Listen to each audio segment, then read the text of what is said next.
Hey everybody, welcome to the program. I am so very excited because I am talking with the band that created my top album of 2019, Anamanaguchi.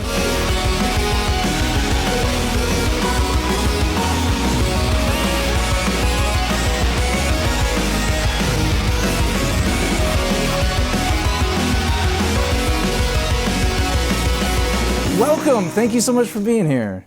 Hey, how you doing? Super excited to be here. Thanks for having us. We really are. Yeah. That's huge that it's your top album. There were times where I had this emotional connection. Like, maybe it was just the news I read that day, but some of the notes and the sounds and the fact that you're reaching back into my childhood as well with these, familiar yet unfamiliar sounds, I don't know the right word exactly, but it's melancholy, yes, but it's also like this, it's almost like a happy sadness in a way.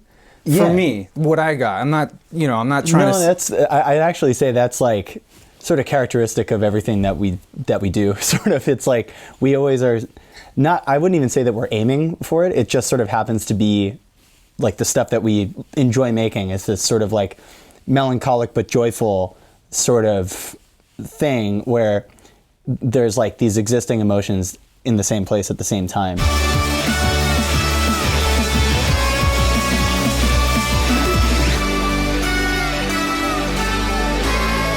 Longing's a big part of it though too, like that. What? Like it's longing, thank you. Longing, It's a brilliant word. Yeah, that's a good word. I think that's definitely, because it's not just like happy or sad, because longing's sort of a neutral statement in that thing. Mm-hmm. Like it can be pushed in either direction.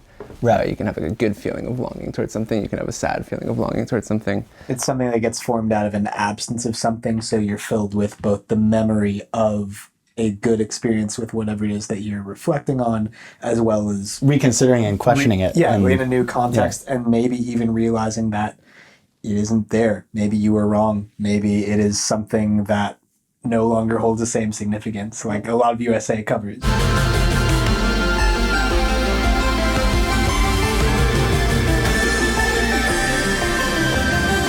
So much of like what we set out to do with this album, which we had done in different ways before, is just like this whole experience of like bringing back nostalgia in a way that is sort of separate from the original experience, like intentionally separate from it.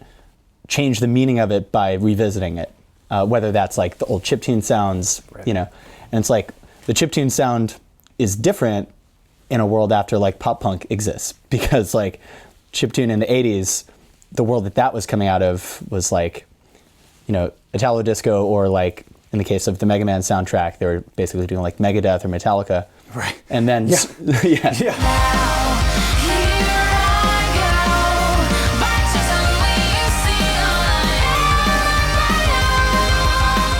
with USA, it was that nostalgic sort of memory reframing was not limited just to like aesthetics, video game, or musical or otherwise, and was more a sort of experiential, more like total reflection of not only us as individuals, but us as a band, the world that we've lived in, how we've seen it sort of change. I think it was also like a focus on like the feeling of being nostalgic versus like actively portraying something for the sake of nostalgia, right? Like it wasn't about like, if we're portraying something like through nostalgia, it was to like say like what that feeling is like, more than like this is what we are nostalgic for. It's an attempt maybe to just form a more nuanced connection than something that would be an immediate level of nostalgia. Yeah, I think the word intention sums up a lot of what's different about this record from stuff that we've done in the past.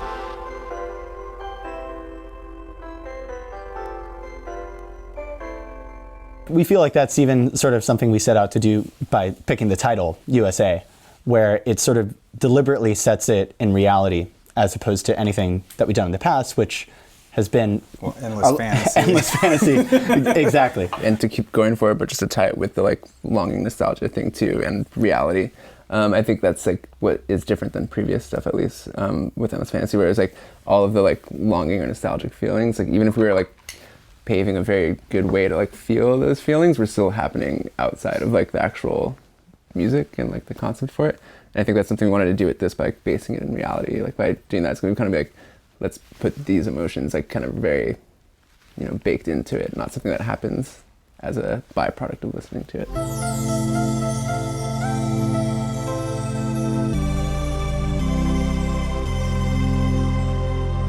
A big, I think, thing that set a lot of the tone for this album is sort of a growing awareness that in the late 80s when we were born, there was television everywhere. Yeah, yeah. And by the time I was 7 years old, you know, we suddenly were surrounded by computers. Yeah, yeah. And in these worlds, there's like a serious tension pulling not necessarily one way or the other, but a tension nonetheless. We tried to reflect that tension in the album, sometimes very literally. Like there's a song called the CRT Woods, which like a cathode ray tube.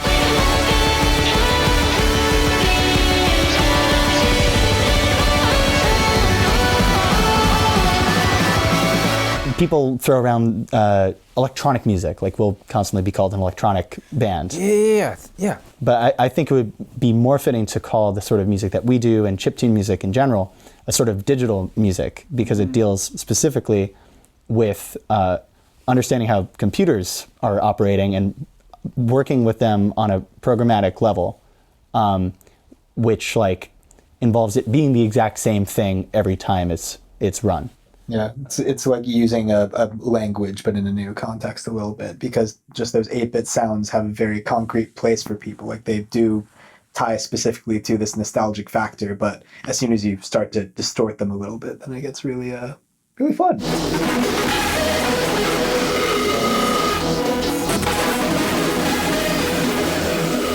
I'm trying to wrap my head around when you collaborate with a Vocaloid. Yeah. Like I'm not talking about like, you know, guerrilla style where you like, you know, there's like an alternate world. I'm just saying, like, do you pay a license? Yeah. Yeah. Or you have a deal. Well, Do they approve the music? Like, how does that work? Let's look at the term collaboration on that line first, quick, right. Because most experiences involving a Vocaloid are not collaborations necessarily. Like what we did was a collaboration where we were definitely working with like Miku and her team on something. And it's listed, Yeah. right? As an artist, right? Yes, on the song BSX. Like I would say the track we did Miku was a collaboration with Hatsune Miku, and then Right, the track Miku, BSX on this album is a is feature. not is a collaboration. not a collaboration.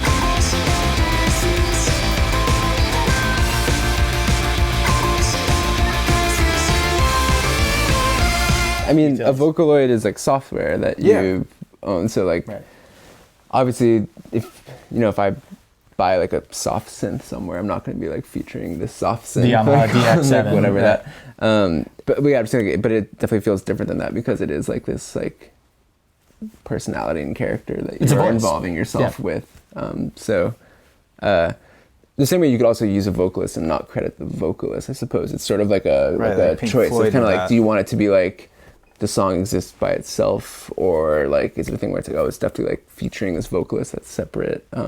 You can approach it, I think, in all directions. A lot of you producers can't put it out as a Miku track, right? Like that's the one thing that only Miku would have like the power to do, Right, in theory, right. right? Like it's whoever you are as an artist using Miku as a vocalist. Like it's not like Miku is producing the track. And then speaking of collaborating, like how does that work? Because Luke, you're here in LA, and the rest of y'all, you're East Coast. Yeah. So writing, is it like you send files back and forth? Or? There's a lot of that. Yeah. But this album also sort of took shape over the course of like 6 years, where we moved multiple places. Like I moved in and around Brooklyn, I moved back home, I moved back to Brooklyn. There are a lot of really concentrated Got it. That makes sense. That yeah. sort of work. I think we're pretty used to like sharing files that way in general. Exactly. Like even when we like in the times where we've lived within like blocks of each other, Yeah, but that was still still email how a we would do file, that. and then Yeah.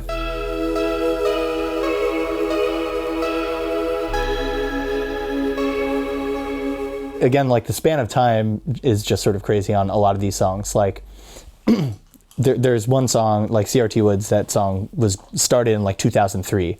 Like that song is like almost old enough to vote or whatever.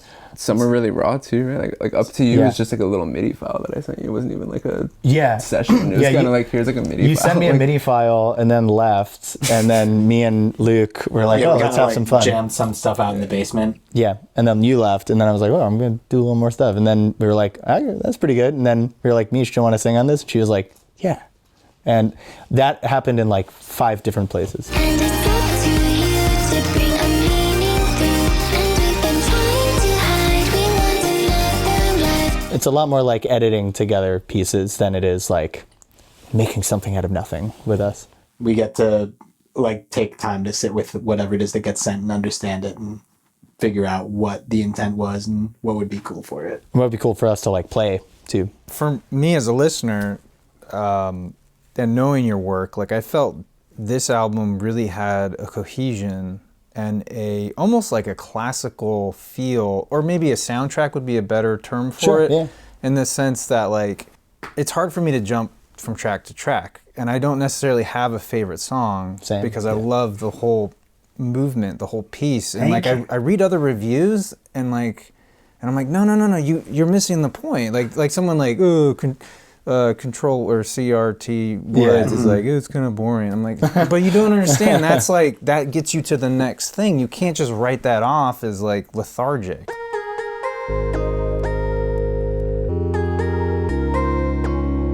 Songs that like we would sort of at first like call interludes on the album, but they weren't really. We never called them interludes. Like it's kind of like we would use that because we were kind of like, oh, this is like a shorter song than usual, but like that term was like, but they're not interludes. That's not the point. Like they're adding like a lot of like context to like everything else that's like happening. Like within the album.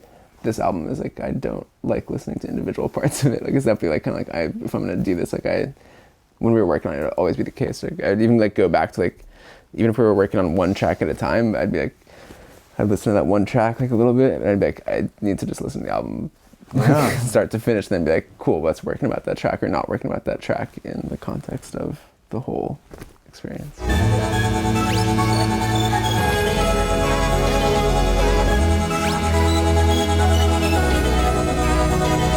That sort of end-to-end, like straight line from one to the other was something that we talked about a lot while we were figuring out what the album was going to look like too, because we were talking about, it was hard for us to arrive at something central, and we thought about visually, you mean? Yeah. Sorry, but in regards to the cover art, because we were looking at other albums and trying to decide what worked and what we wanted to put across specifically. Like if you look at it, and one thing that we all seem to agree on when Pete and Ari and I talked about it for a long time, and Jen, our manager, was a lot of the albums that we thought had really effective cover art were demonstrating that there was something contained. It's a book. It is like meant to be presented as an album and as this collection of things. The bracket. It's deliberate. There was the plane, there was the rain. We didn't panic, we were static. When I finally got this in the mail, it was like so much more striking than it was like a little tiny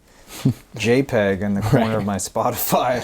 And I love the use of high gloss, because I don't know, I just don't see that as much. They asked us like, do you want to do like aqueous coating? And we were like, yeah, like, because when they introduced it, they said like it could look like sort of more like the like effect that you see it on the screen, because with CMYK you lose colors that you get in an RGB image. Oh yeah. And so we were like, yeah, we would like to do some aqueous coating. They were like, you want to do it like twice?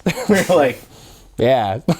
So, we went double down on it. And even the included inner sleeves, like. Oh yeah.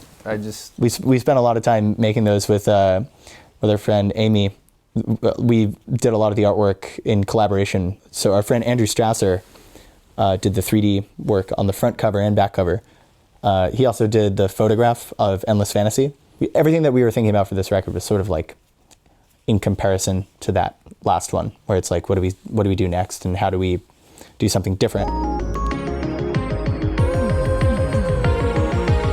Well, thank you so very much for all hanging out and chatting with me. This has been such a treat. Our pleasure. Thank you for having thank us. you. Yeah. This has been so much fun. Like, Cool. It's so great to be here in this beautiful place. Can we Yeah. go and get some more of this sometime? Yeah, I'll get you a sippy cup for to go or something. Beautiful.